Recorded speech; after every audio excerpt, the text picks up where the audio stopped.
Vamos a hablar de los mecanismos de transferencia de calor. El calor es una forma de energía y esto nosotros vamos a ver que existen tres mecanismos por los cuales se hace esta transferencia de energía en forma de calor, ¿sí? Hay que recordar que existen diversos tipos de energía, como es la energía potencial, la energía cinética, la energía interna, entalpía. Ahora particularmente pues nos referiremos al calor, ¿sí?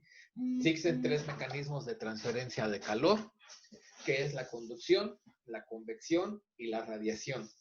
Sin importar cuál sea el mecanismo de transferencia de calor, nosotros observamos que existe una fuerza impulsora. La fuerza impulsora es una diferencia de temperatura. Podemos ver aquí en el esquema que tenemos el lado izquierdo a una temperatura de 60 grados centígrados, el lado derecho a 40 grados centígrados, y tenemos ahí una pared, vamos a llamarle una resistencia a la transferencia de calor, que pudiera ser conducción, convección o radiación, no importa. Si nosotros dejáramos un tiempo infinito, pues vamos a ver que con el paso del tiempo, si tenemos volúmenes, masas iguales del lado izquierdo que del lado derecho, se alcanzaría un equilibrio térmico, por ejemplo, los 50 grados centígrados. Una vez que tenemos 50 grados centígrados del lado izquierdo o del lado derecho, pues ya no hay transferencia de calor, ya no existe la fuerza impulsora, que es la diferencia de temperatura. Ahora, de acuerdo a la segunda ley de la termodinámica, pues nosotros vamos a ver que la transferencia de calor se realiza de un cuerpo caliente hacia un cuerpo frío. Al menos ese es el postulado que estableció Lord Kelvin, ¿sí? La transferencia de calor se realiza de un cuerpo caliente hacia un cuerpo frío.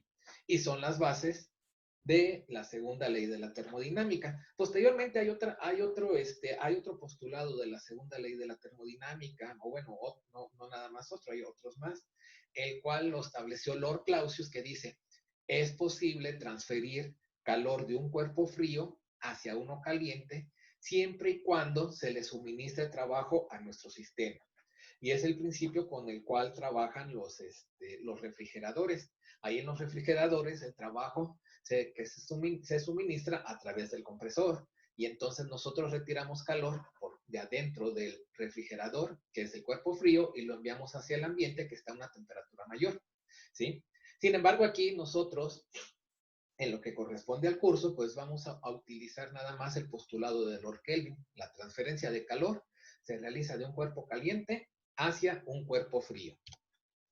Entonces, al hablar de la conducción como mecanismo de transferencia de calor, pues bueno, la conducción de calor pues se realiza a través de un cuerpo. Este cuerpo puede ser un sólido, un líquido o un gas. Y dependiendo del estado de la materia, es como se lleva a cabo la transferencia de calor. Por ejemplo, en el caso de los gases, esta transferencia de calor pues está relacionada con la teoría cinética de los gases, o sea, el movimiento que tienen los gases. Las moléculas de los gases chocan entre sí y de esa manera pues van transfiriendo energía de un lado hacia otro. Algo similar ocurre con los líquidos, en los cuales pues hay un movimiento de los líquidos y entonces de esa forma es como se realiza la transferencia de calor. En el caso de los sólidos, pues los sólidos ya son estructuras rígidas, entonces la transferencia de calor pues se lleva a cabo ya sea por vibraciones de los enlaces de las moléculas o bien por los portadores de energía, que pueden ser electrones libres o pueden ser, pues particularmente los aniones, ¿verdad? Y de ahí vemos, por ejemplo, que los metales son mejores transmisores de calor. ¿Por qué? Porque los metales están formados por enlaces metálicos. Los enlaces metálicos pues tienen electrones libres en su estructura y son portadores de carga que facilitan la transferencia de calor.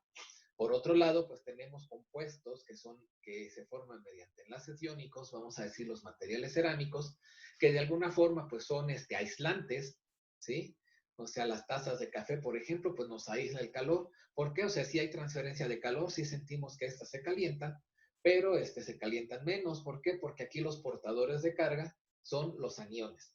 Estructuras pues muy grandes, ¿verdad? Que su movimiento no es tan simple. ¿de acuerdo?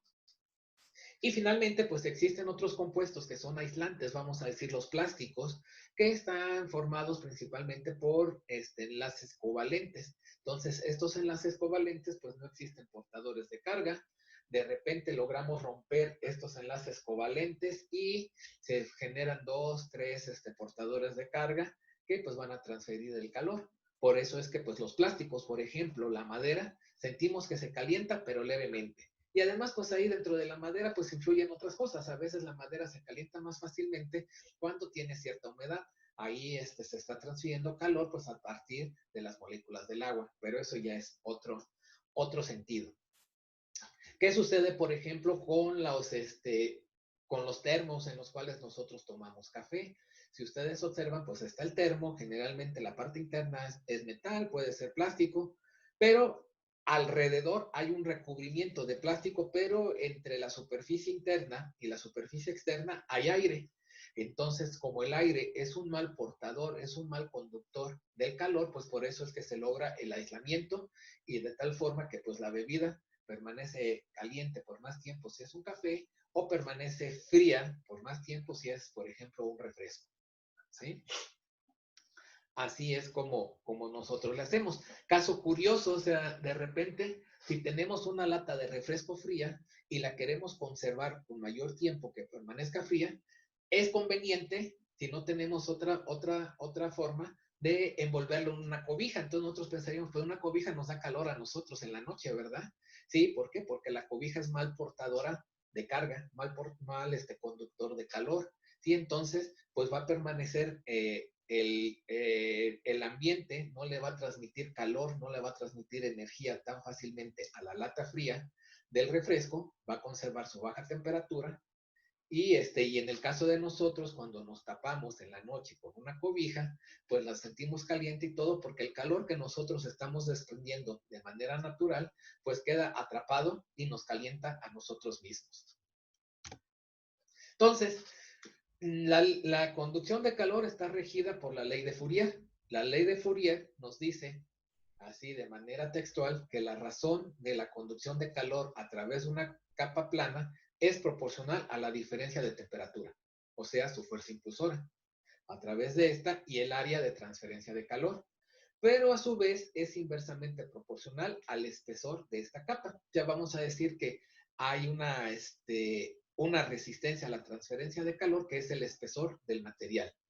De manera matemática, pues nosotros encontramos que la ley de Fourier está expresado de esta manera. El calor que se transfiere por conducción es igual a una constante que le denominamos conductividad térmica multiplicada por el área por la diferencia de temperatura entre el espesor.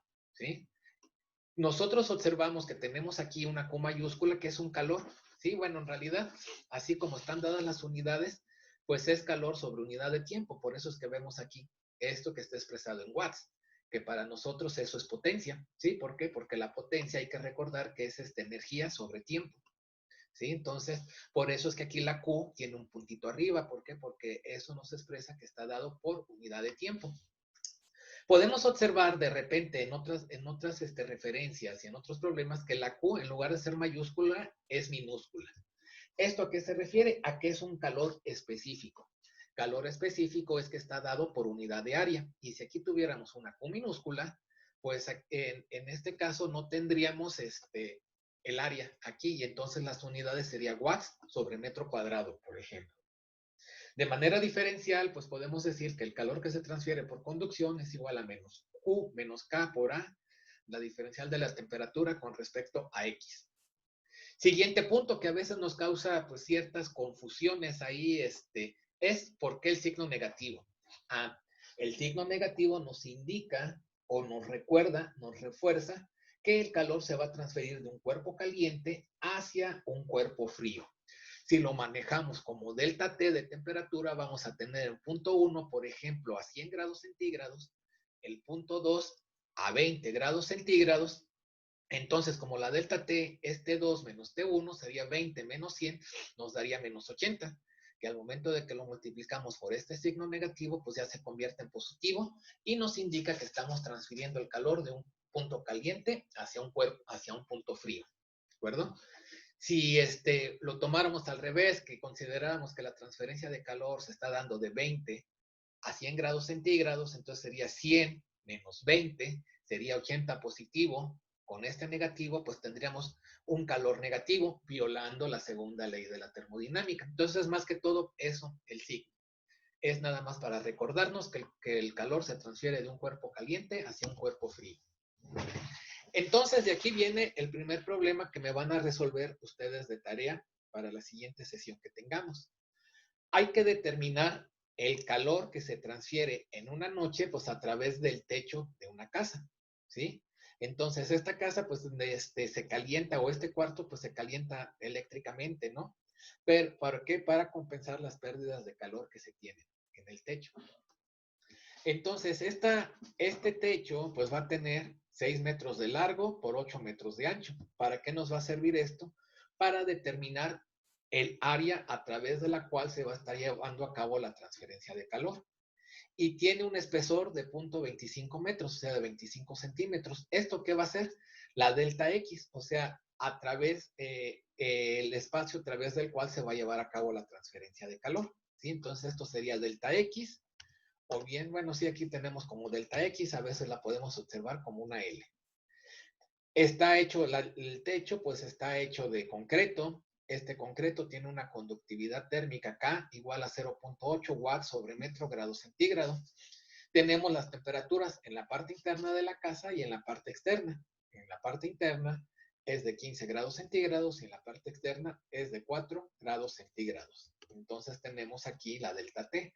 Ya tenemos la delta T, tendremos la delta X, que es el espesor de la pared, que es de 25 centímetros, conocemos K y conocemos el área, podemos determinar cuánto calor se está transfiriendo. Entonces observamos que aquí nos quedaría en Joule sobre segundo, ¿sí? Y entonces hay que determinar cuánto calor, o sea, cuánta energía, pues sí, en este caso, cuánta energía se pierde en un periodo de 10 horas. El cálculo que hagamos nosotros nos quedaría en Joule sobre segundo, y entonces hay que ver en 10 horas cuánto calor se pierde, ¿sí? Ahora, aquí hay que estar conscientes de que el calor se va a transferir de adentro de la casa hacia afuera. ¿Por qué? Porque adentro de la casa tenemos 15 grados centígrados y afuera 4 grados centígrados. Entonces hay que determinar cuánto calor se pierde en esa noche durante 10 horas y después relacionarlo con el costo económico, ¿sí? Y para eso nos indican que el costo de la energía, del costo de la electricidad es de $0.08 por kilowatt hora. Los joules que de alguna forma, pues yo tengo que ya determiné aquí que yo perdí en un periodo de 10 horas, pues lo tendría que transformar a kilowatt hora. Hay que buscar ese factor de conversión, hacer la conversión, y una vez que tengamos la energía que se perdió en 10 horas, o sea, el calor que se pierde en 10 horas, expresado en unidades de kilowatt hora, habrá que multiplicarlo por $0.08 para ver cuál sería el costo económico por esta pérdida de calor. ¿De acuerdo? Entonces, eso les voy a pedir que hagan para la siguiente sesión que tengamos. La conductividad térmica, pues podemos observar que depende principalmente del estado de la materia y de algunos otros factores ya para materiales especiales. Como había comentado previamente, la conducción se lleva más fácilmente en cuerpos sólidos que en líquidos y los líquidos que en gases. Observamos esto aquí, o sea, nos podemos dar cuenta en este valor de la K. Estos materiales que son sólidos, diamante, plata, cobre, oro, pues tienen una conductividad térmica pues muy alta comparado, por ejemplo, con el agua, que es un líquido, ¿sí? Y estos a su vez, el agua, que es un líquido, tiene una conductividad térmica más alta que el gas, por ejemplo, el helio, el aire, ¿sí? Podemos observar materiales especiales como el diamante, que debido a su estructura, pues electrónica, vamos a decir, a su estructura molecular, pues tiene una conductividad térmica pues extremadamente alta. O sea, pero estos ya son por cuestiones ahí, especiales de estos materiales, o sea, diseñados y sintetizados de tal forma que tengan esa propiedad térmica pues muy mejorada, ¿no? Así lo mismo podemos decir del carburo de silicio, del óxido de berilio, o sea, son materiales especiales diseñados y sintetizados para tener propiedades de alta conductividad térmica. Por otro lado, o sea, observamos materiales, por ejemplo, la espuma rígida, ¿sí? Que nosotros pues podemos decir, ok, el unicel, su conductividad térmica es muy baja. ¿Por qué? Porque si ustedes observan, pues el unicel pues está muy hueco, ¿verdad? Entonces, mayoritariamente el material está compuesto por aire, o sea, hay muchos espacios vacíos, y es por eso que el unicel, su conductividad térmica es similar a la del aire, ¿sí?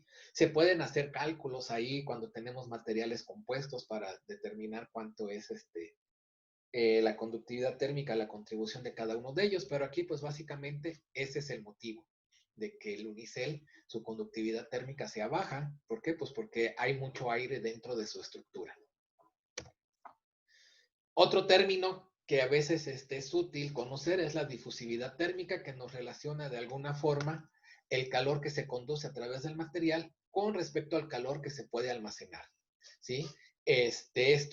No es otra cosa más que la K dividido entre la densidad por el Cp. Cp es la capacidad calorífica.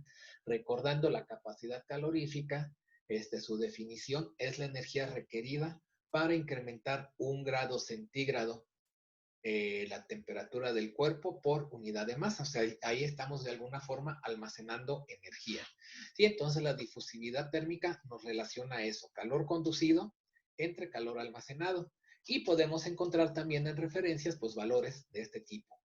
Nuevamente, o sea, la plata, pues, conduce mucho calor, su Cp, pues, es relativamente bajo, entonces la difusividad térmica, pues, es muy alto para los metales, y pues así va disminuyendo con respecto a materiales cerámicos y posteriormente con respecto a gases. Este es un problema que ese sí no lo tienen que hacer.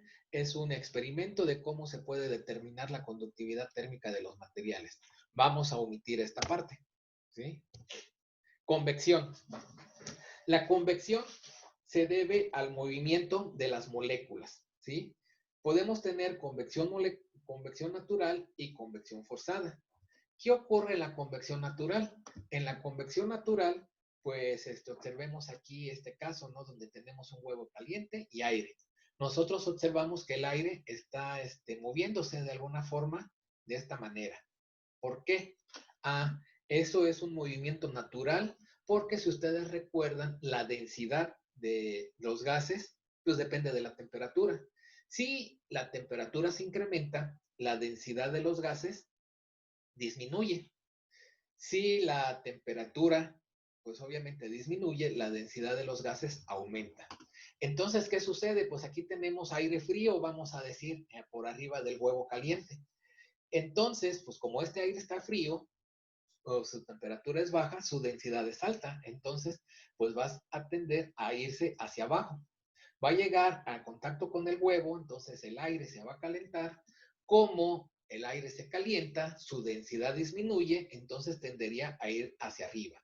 Entonces el aire baja porque es temperatura baja, choca con el huevo, que es temperatura caliente, por lo tanto sube porque su densidad disminuye y se genera la convección natural. De esta forma. En el caso de la convección forzada, pues valga la redundancia, pues nosotros estamos forzando el movimiento del fluido, ¿sí? Este fluido puede ser un líquido o puede ser un gas, ¿verdad? Y como ya hemos visto, o sea, los líquidos pues transfieren mejor la temperatura, la energía, el calor que los gases. Es por eso que pues nosotros pusiéramos este huevo caliente, por ejemplo, dentro del río donde el agua está fluyendo, se va a enfriar mucho más rápido que si lo colocáramos enfrente de un ventilador. Pero a final de cuentas, en ambos casos se enfriaría mucho más rápido a que lo dejáramos nada más colocado sobre la mesa, donde el enfriamiento se debería a la convección natural. La convección forzada pues nos va a facilitar la transferencia de calor. Ahora, matemáticamente, la convección la vamos a establecer a partir de la ley de Newton del enfriamiento. ¿Y por qué del enfriamiento? Se puede ser del calentamiento. Depende el sentido en el cual se está llevando a cabo la transferencia de calor. En este caso, Newton estableció esta ley diciendo que yo tenía un cuerpo caliente, así hagamos de cuenta el huevo, que iba a transferir calor hacia los alrededores. Por lo tanto, la temperatura de la superficie del cuerpo es mayor a la temperatura de los alrededores representada por la T infinito, ¿sí? Pero pudiera darse caso contrario, o sea, supongamos que yo meto una papa al horno para que se cueza, entonces la temperatura de los alrededores, que sería la temperatura del horno, puede ser, no sé, 150 grados centígrados, por ejemplo, y por otro lado, la temperatura de la superficie de la papa, pues inicialmente sería temperatura ambiente, 30 grados centígrados. Entonces la transferencia de calor sería del ambiente hacia el cuerpo. Y aquí simple y sencillamente, pues bajo ese concepto y ese entendimiento, pues tendríamos que invertir pues las temperaturas. Si yo transfiero calor de los alrededores hacia el cuerpo, pues aquí colocaría T infinito menos T de la superficie.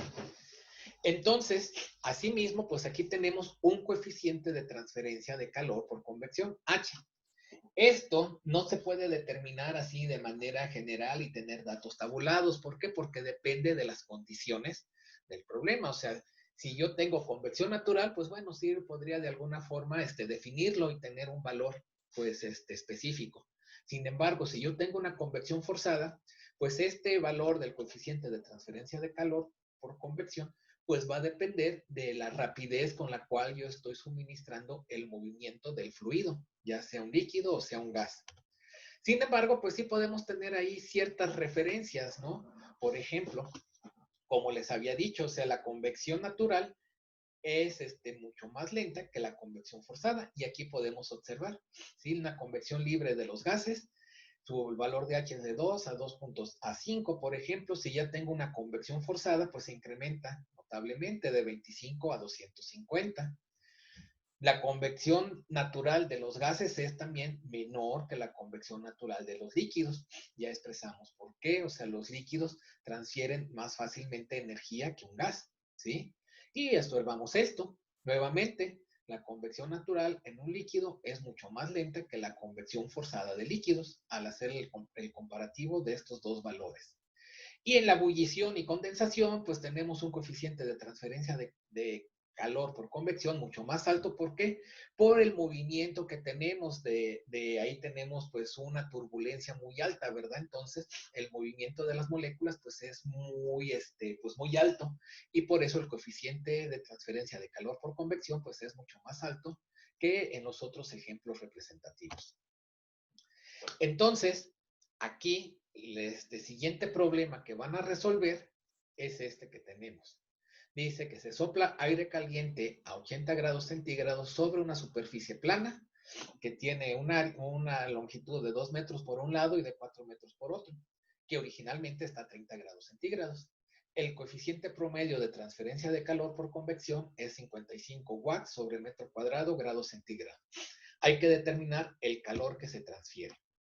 Entonces, aquí en este caso, pues nosotros estamos transfiriendo calor del ambiente hacia el cuerpo. Tendríamos que invertir aquí el orden de las temperaturas. Aquí sería temperatura infinito menos temperatura de la superficie. Tenemos que H, coeficiente de transferencia de calor, pues vale 55 watts sobre metro cuadrado, grado centígrado. La temperatura infinito sería 80 grados centígrados, la temperatura de la superficie 30 grados centígrados, y hay que determinar el área sobre la cual se está llevando a cabo la transferencia de calor, que es multiplicar 2 por 4, serían 8 metros cuadrados. Entonces se sustituye en esta ecuación y pues tendríamos el calor que se transfiere por convección. Entonces les voy a pedir que hagan este problema y que expresen ese calor en unidades de kilowatts, ¿sí? Entonces hacen esa conversión hacia kilowatts. Tendríamos este otro problema.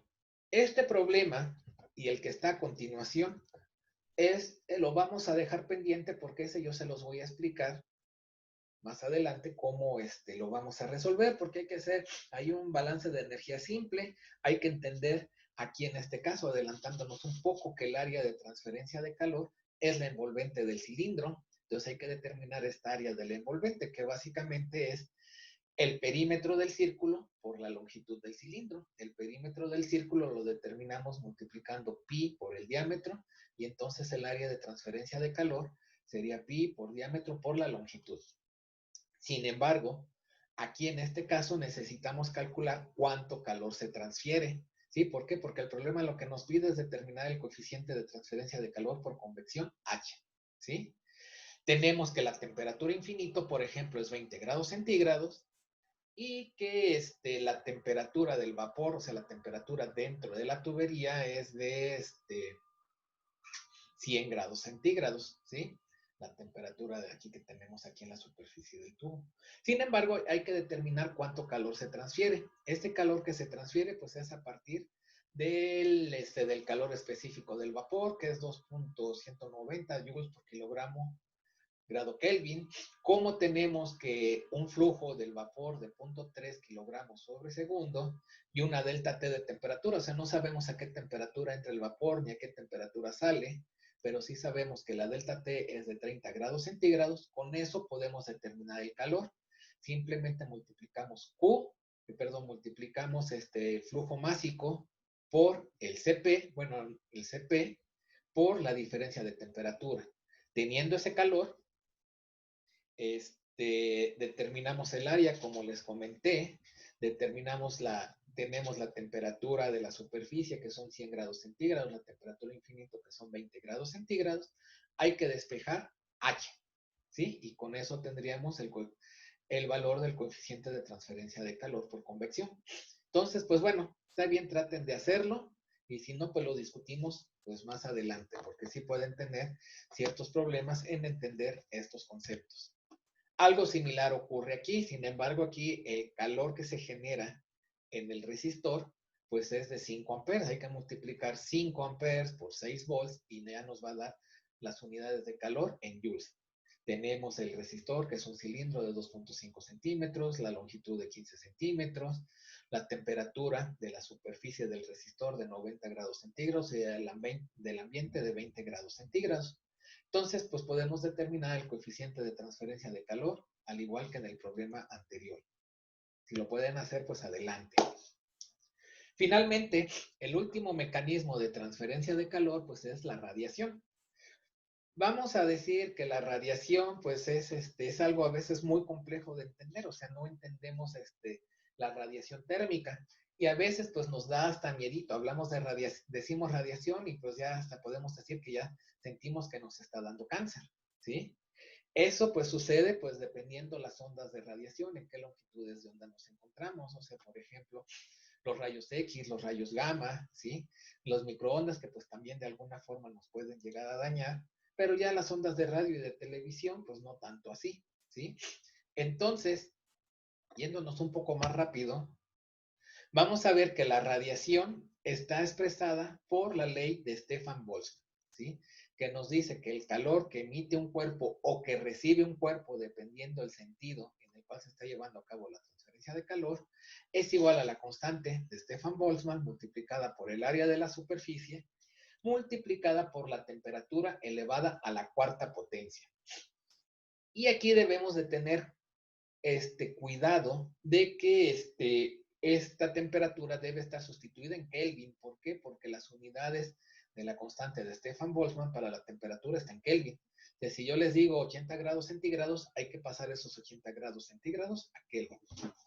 Ahora, esta es la transferencia de calor por radiación de un cuerpo ideal, de un cuerpo negro, donde en un cuerpo negro nosotros definimos un nuevo concepto que es la emisividad, cuando emite el cuerpo, la absortividad cuando recibe el cuerpo, y el valor de emisividad y absortividad es exactamente el mismo. En el caso del cuerpo negro, pues decimos que la emisividad es igual a 1, ¿sí? Porque es un cuerpo ideal, y o sea, es un cuerpo negro que nos representa la cantidad máxima de radiación que puede ser emitida desde una superficie a una temperatura específica. La emisividad, pues va a depender del material del cuerpo. Y vamos a observar, por ejemplo, que en términos generales, aquellos materiales que vamos a decir, los vemos nosotros brillosos, como una hoja de aluminio, oro pulido, plata pulida, su emisividad es muy baja, ¿sí? O sea, la capacidad de absorción de calor por radiación de estos tipos de cuerpos son muy bajos. Pero Si estos cuerpos, a pesar de que sean metales, son opacos, por ejemplo, el aluminio anodizado, su emisividad es alta, ¿sí? Entonces, pues depende de varias cuestiones la emisividad. Lo que sí es que estos valores están tabulados, como podemos ver acá. La pintura negra se asemeja a un cuerpo negro, por eso su emisividad es cercana a 1, la pintura blanca es de 0.9, entonces experimentos que nosotros hacemos de manera ordinaria, que ponemos agua en un frasco pintado de negro, agua en un frasco pintado de blanca, observamos que el agua en el frasco pintado de negro, su temperatura se incrementa mucho más fácilmente que en un frasco pintado de blanco. ¿Sí? Tenemos aquí asimismo, por ejemplo, la emisividad de la piel humana, 0.95, por decir algo ahí, ¿no? Entonces, realmente, como les comentaba, la emisividad y la absortividad, pues es dependiendo el sentido en el cual se está llevando a cabo la transferencia de calor. Nosotros como humanos podemos emitir calor y podemos absorber calor, ¿sí? A través de la piel y de su emisividad, que es igual que la absortividad, ¿sí? Nosotros, por ejemplo, en un salón que está vacío, entramos y hasta sentimos como frío. ¿Por qué? Porque nosotros vamos a emitir energía, vamos a emitir calor hacia las paredes que están a una temperatura más baja que nosotros y por eso es que nos da frío. Por otro lado, cuando el salón se llena de gente y sobre todo que está en movimiento, pues nos da calor. ¿Por qué? Porque entonces pues nosotros estamos absorbiendo calor por radiación por las otras gentes que están dentro del cuarto. ¿Sí? Entonces, pues bueno, ahí les voy a pedir que lean con mayor detalle esta parte de la radiación. Se nos está acabando el tiempo de la presentación. Y vamos a definir que cuando transferimos calor de un cuerpo hacia otro cuerpo mediante radiación, pues nos queda expresada esto de la ley de Stefan-Boltzmann de esta manera. Tenemos la emisividad por la constante de Stefan-Boltzmann, por el área de la superficie, por la fuerza impulsora, que es la temperatura de la superficie a la cuarta, menos la temperatura de los alrededores elevado a la cuarta. Aquí estamos considerando que la superficie va a emitir energía hacia los alrededores. Si es caso contrario, que sería la absortividad, la temperatura de los alrededores sería mayor al de la superficie y aquí tendríamos, pues ahora sí que al revés, esta resta.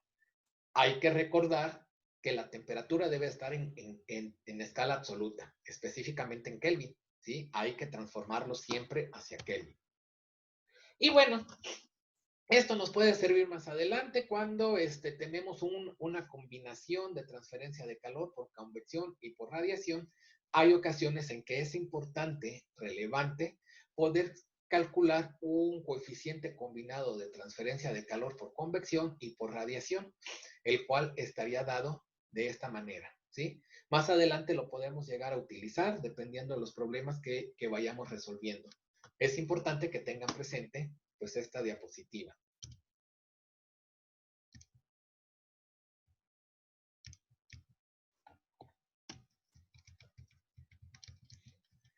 Aquí esperemos que se despierte un poco mi computadora porque ya se nos murió. Bueno, ya está. Entonces, aquí les voy a pedir que resuelvan este problema.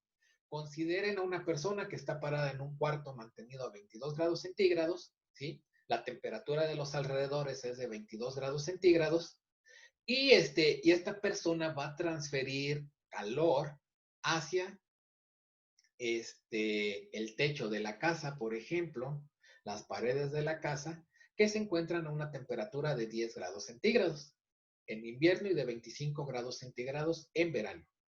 Hay que determinar la transferencia de calor si la superficie expuesta, o sea, la superficie del hombre o de la persona que se encuentra ahí, es de 1.4 metros cuadrados y su temperatura promedio, vamos a decir que es de 30 grados centígrados en verano y en invierno.